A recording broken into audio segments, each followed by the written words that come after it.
How's it going, YouTube? My name's Jack, the owner of Cutcrew Limited, and thank you so much for watching another video of ours on YouTube. So yesterday I put this post up on Lawn Care Legends. For those of you that don't know, Lawn Care Legends is a community for people that are in the industry, and it's basically a Facebook group that we all share advice and just generally chat day to day to build a tighter community. Basically, I asked the Lawn Care Legends if they had any questions about getting into the commercial game. And it could be any question at all regarding commercial work. So as you know, we're a grounds maintenance commercial business. So for those of you that watch our series Behind the Blade, which is a weekly video about the ongoings on my business, you'll know that we only do commercial work. However, that's not always been the case. I've moved from 100% residential to 100% commercial. So the advice that I'm giving is based on my experience. I'm not saying that I'm the master of commercial work or anything like that. I'm just trying to share the knowledge and experience that I've already learned throughout the journey with my business. Anyway, that's enough of that. Let's crack on with the questions. Okay, so the first one I can see is from Anthony Baines. And Anthony has asked, how much on insurance for yourself and for staff?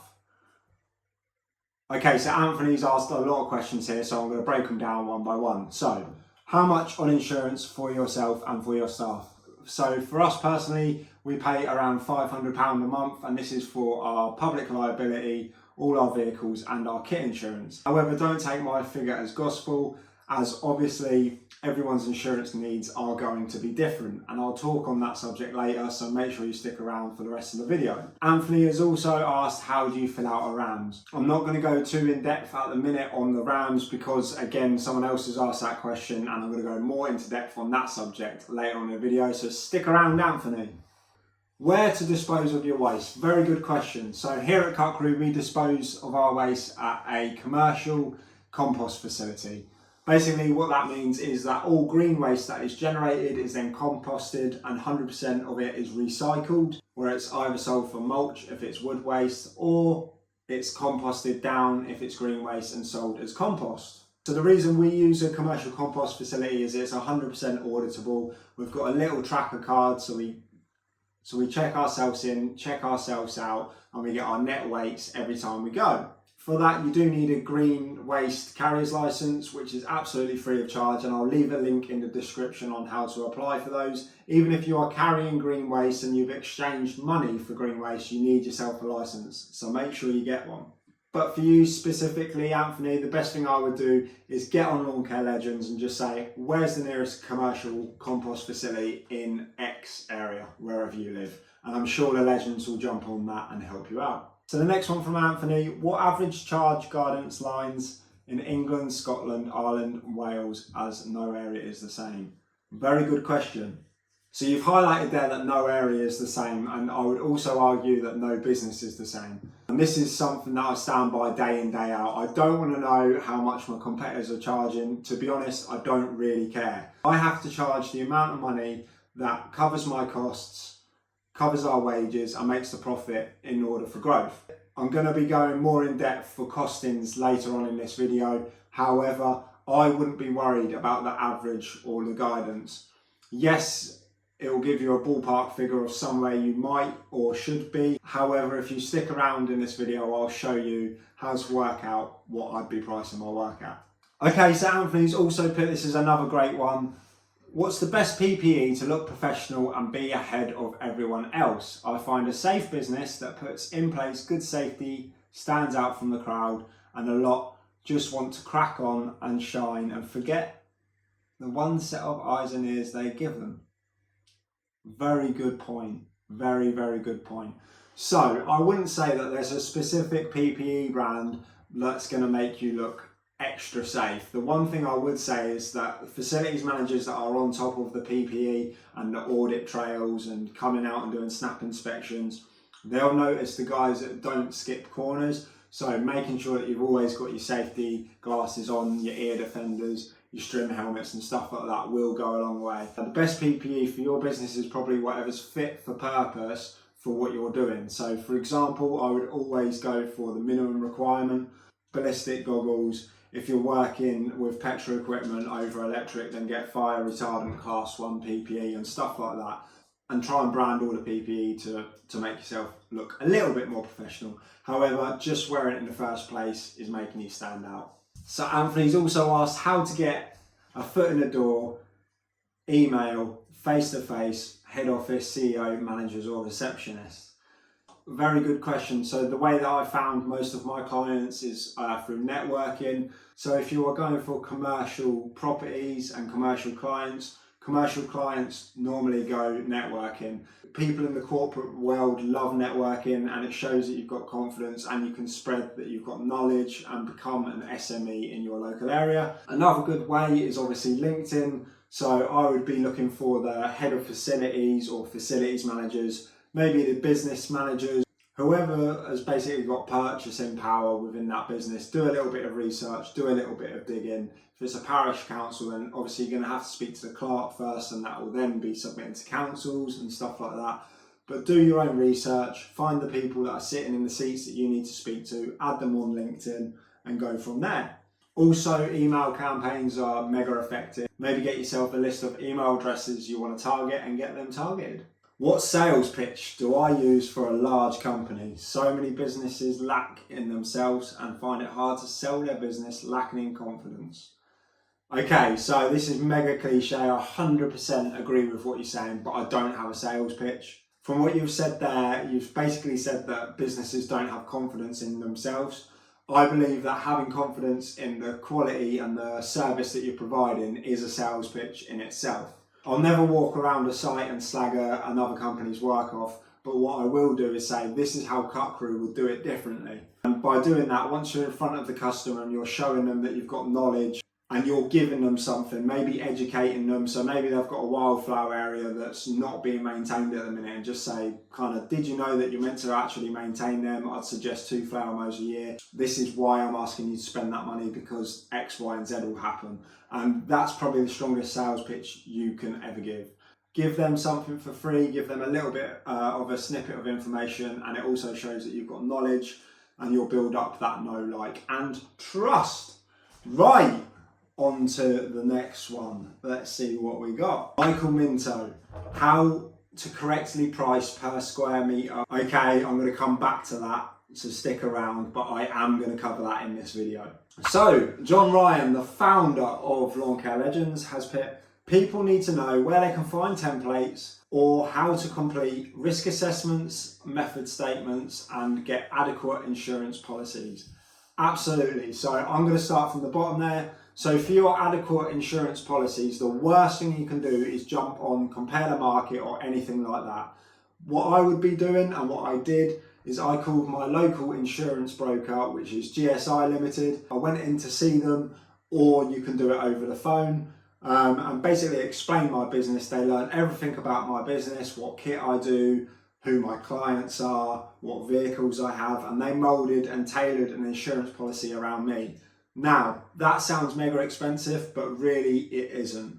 The insurance brokers are the subject matter experts in this field, so let them be the ones to give you advice on how much insurance you need, etc. However, minimum ballpark for schools is 10 million, so if you want any school work, then £10 million on your public liability is a necessity.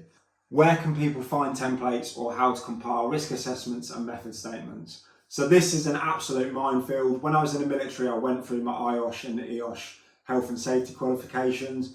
With your risk assessments and method statements, you need to understand what you're writing. So if you've never done one before, just know that what you put down on that paper can be put in front of you in a court of law should something go wrong, whether you're a sole trader or if you've got employees. So to first get started, what I would suggest is get on Google or ask your pals if they know a local health and safety consultant. Now, normally a health and safety consultant will knock you up a set of RAMs and a method statement anywhere from £80 to £200, depending on the size of the site and what equipment they've got to put in with that RAMs. Once you've done that, you'll have a good set of RAMs and you'll be able to get your head round and read it in detail, knowing what points they're making and things like that. You could even be mega cheeky and just change the locations, the equipment you're using, and the emergency route to the hospital and stuff like that. But if you don't know what you're doing with RAM statements, just know that it can bite you in the backside. So make sure you know what you're doing. There are some great Rams template builders out there. Ones that I've used in the past is hsdirect.co.uk, and they've got loads of Rams template. But to be honest with you, for the time it takes to call a health and safety consultant, have a chat and stuff like that, you're going to actually save money getting them to do it, because it's probably going to take you 2 to 3 hours sat down at a laptop. Hopefully that helps. If you've got any more questions on that, again, I'm happy to do an in-depth video on that matter. Right, Daniel Hagan has come up with a belter of a question. Okay, operating hours difference. Is commercial work earlier/later? Are the hours/days work not allowed? I think I know what you mean there. Okay, so hours/days work not allowed. All clients are different. When you're having that initial meeting with the client, ask them the best day for them to attend. For example, we've got some NHS facilities that we maintain that we have to do on either a Saturday or a Sunday due to the doctors having appointments and us not being able to make any noise out there. So every client is different. Operating hours differences, because obviously as a business owner you can work for as little or as much as you want. The one thing I would say is stuff like schools. We always like to be in and out of a school before the kids are arrived. So yes, they are earlier days. However, we can have an earlier finish. I wouldn't worry about the working hours. If anything, it's less of a worry, because with residential clients, if you have to cancel on them, if something happens within your day and you have to cancel on a residential client, they might not be able to do tomorrow, because maybe they've got a hair appointment or something like that. But with commercial facilities, 9 times out of 10, they're always open the next day, which means that you can just move it to the next day. So I actually find that there's less time management stress with commercial work. Okay, moving on to Daniel's next question. Are the customer requirements higher or lower? Again, this is a really tough question, because I would personally never give a lower service or lower quality just because they're commercial. We strive to make sure that we've got the best quality and we give a higher service to ensure that we win the work, and that's what makes you stand out from your competitors. So with customer requirements, are they higher or lower? I'd say they're probably just the same. If anything, they're probably lower because there's no emotion involved. If you've got a residential client that's not happy with the way you've cut something or done something, then there's going to be high emotions and an invoice might not get paid. But with commercial work, they just understand that you've done the job, they like that you've done it efficiently and you've done it to a good standard, and that's that. They don't mind, they're going home at the end of the day. Okay, so grass and refuse waste removal requirements, we've already covered that. You need yourself a green waste carrier's license. Link will be in the description. So yeah, if you use a good commercial composting facility, you should get a statement every month with the waste that's been transacted. If you wanted to be extremely thorough, then you could also have a waste transfer note. You could ask the facilities managers every time you leave to sign that note, but I guarantee that will get on their nerves. So maybe just have an internal waste carrier note where you can basically just say what waste you've picked up from what site, and then you can tally that up at the end of the day to your weighbridge ticket from the compost facility. Hope that helps. And Daniel, you've also asked, waiting for payment, 30 to 60 day terms, the unseen cost and risk of commercial work due to companies slow paying and going bust. Amazing, the biggest headache I have all the time. So when I first got into commercial work, I really struggled because I didn't have a savings pot, and obviously my first invoices were going to be paid 30 days. Now some customers were 30 days end of month, so that actually means 60 days. So it was a real nightmare to get my head around. However, now we are on top of it, and I actually prefer it now because you know when you're going to get your money and you can structure and plan your financial month around that. However, that always goes wrong when companies are slow paying or going bust. Now, I've never had a company go bust on me, but I definitely have some really late payers. And the one thing I would say is just pick up the phone, keep emailing them. Make sure you've got a service level agreement that has a clause to say that you'll add interest and admin fee for you chasing those payments. And I guarantee as soon as you ping them an email saying, by the way, tomorrow your invoice is going up to this because of my clause, guarantee you'll get payment. Not always the case, however, you've just got to stay militant, pick up that phone and speak to the right person. Hopefully that helps, Daniel. If I've not covered that how you expected, just leave me a comment and I'll send you a message. Okay, moving on to this question then from Jordan James Edward. What do you need in order to enter the commercial sector, i.e. contracts, RAMs, and how to put them together? Also, would you need to upgrade your insurance package to a specific level? So again, we've covered the insurance, but that totally depends on the clientele you're going for. If you're going for schools, there's a minimum requirement of 10 million. But to be honest, the difference between 2, 5 and 10 isn't actually much of a cost outlay. So I would just go for the 10 anyway, because it's better to be safe than sorry. What you need in order to enter the commercial sector, I mean, technically you don't need anything. There are some commercial clients out there that won't even ask you for RAM statements and you can get away with it. Obviously it's good practice and you're supposed to do that. But my best advice would be, when you do get your first commercial client or more commercial clients, just give them a bespoke RAMs anyway, because it makes yourself stand out and look professional.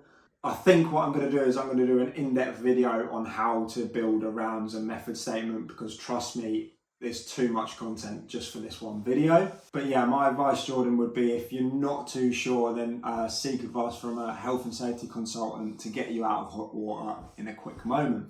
Okay, on to Jay Chillingworth, who's put loads of questions up, which is great. Thank you, Jay. First one, going commercial with, say, a couple of management companies, could that be a risk, putting all your eggs in one basket? Yes, it could. Yes, it could, Jay. I wouldn't put all my eggs in one customer's basket, and there's a couple of reasons why I wouldn't. Number one, if you're only relying on one client, even if it's a multi-site client, so you're at a different one of their sites every day, if they don't pay you at the end of the month or they're late payers, then you're stuck in a rock and a hard place. I would definitely, if you've only got one management company that you're relying on, I would definitely keep a residential portfolio and maybe only give them maybe 2 days a week and the 3 days a week for my residential clients as I'm building it up until I get more commercial clients, just to ensure that I've got that cash flow. That's probably the best way I would do it. I would never ever put all my eggs in one basket, just in case any of these clients or schools could get bought out in a minute and decide to use someone else. So hopefully that's helped.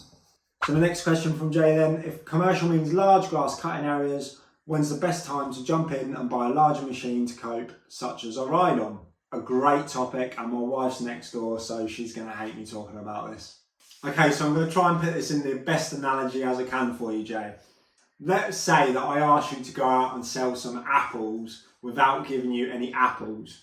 And you're sat in front of a customer and he's like, mate, I want to buy 10 apples, give me your apples. If I'm not giving you any apples, you can't give him any apples. So the one thing I would say is, unless you've got the kit, you can't provide that service. Now, there are a few ways around just going out and purchasing some equipment to lower that risk. If you've got a few ride-on mower requests, you could quote them and then hire some machinery on a day rate, and then when you build your portfolio up, you can then go out and get a machine. But if you've already got a machine and you're wondering when's the best time to get a larger machine, there's never a best time. I've literally just bought a tractor and we've got enough work at the minute to keep it busy for a couple of days a week, but it's not absolutely booked out. But what I do know is, unless I have that kit, I can't provide that service. So there are ways to do it safely.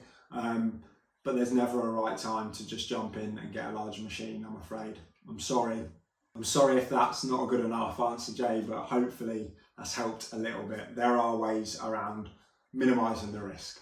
Okay, another great question from Jay is, best kind of commercial work to go for, schools, industrial sites or flats? What are the honest benefits to going commercial? Okay, in my eyes, there is no specific good commercial work. I've made that sound really bad. There's no specific commercial work that stands out as being the best. They all have their pros and they all have their cons. However, I would say that block management companies and schools are by far the easiest to work with. They're not necessarily the quickest to pay. They just want the job done, so they're happy to negotiate, and normally they're very, very transparent on their budget, which makes quoting an absolute doddle. So me personally, I would say schools and block management companies for places like flats and industrial units. But that's not to say that other commercial outfits aren't great. We've got a couple of care homes on the books and I love working with them. They've got a really high quality and the people there love the end product that we give them. So it's mega rewarding. What are the honest benefits to going commercial? The clients that you're going for have a requirement to maintain their site. And what I mean by that is you're essentially keeping everything on the outside of the building safe. So you're clearing pathways, you're making sure the hedge works good, you're checking for knotweed, you're doing your weed spraying, all that stuff. That's a necessity to these businesses. Residential gardening is a luxury for your clients. However, for commercial clients, it's a necessity. At the end of the day, they won't cease that service because you're adding value to that business. For example, a school has to have a playing field in order to conduct physical education lessons, and a block management company has to have the outside space looking good, otherwise they won't rent out said flats or commercial units. That's the main benefit, I would say, the fact that you're needed rather than wanted, in my opinion.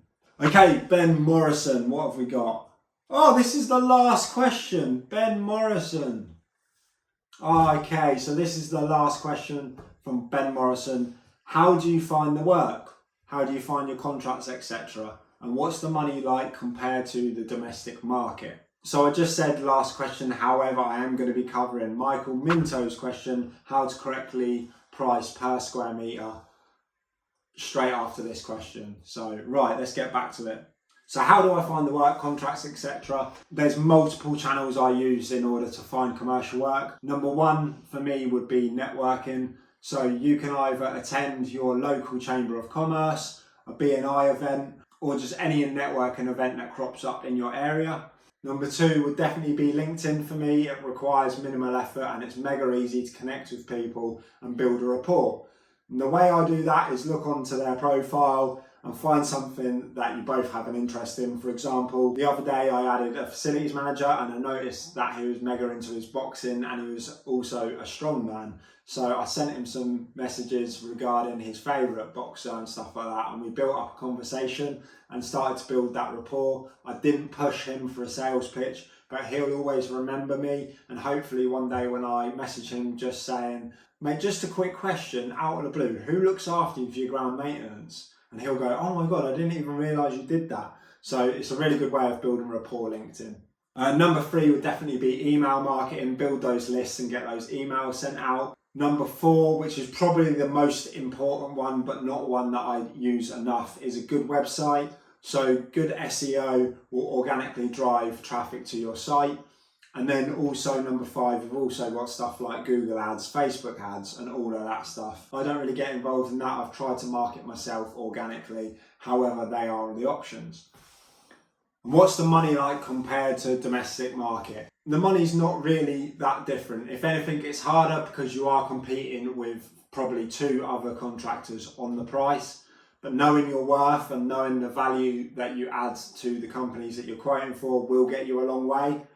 And also it's guaranteed money. As I said, you're a necessity. So that residential client might decide they don't want their grass cutting next week because they're going on holiday and they don't fancy you being in their back garden. However, a commercial client will most likely always be open and always need you. So it's regular money, especially if you set your client up on a service level agreement. So we basically take their yearly cost and divide it by 12 and they pay 12 equal payments. So even in the winter when we're not as busy, we're earning the same money. That's definitely a massive benefit to commercial work.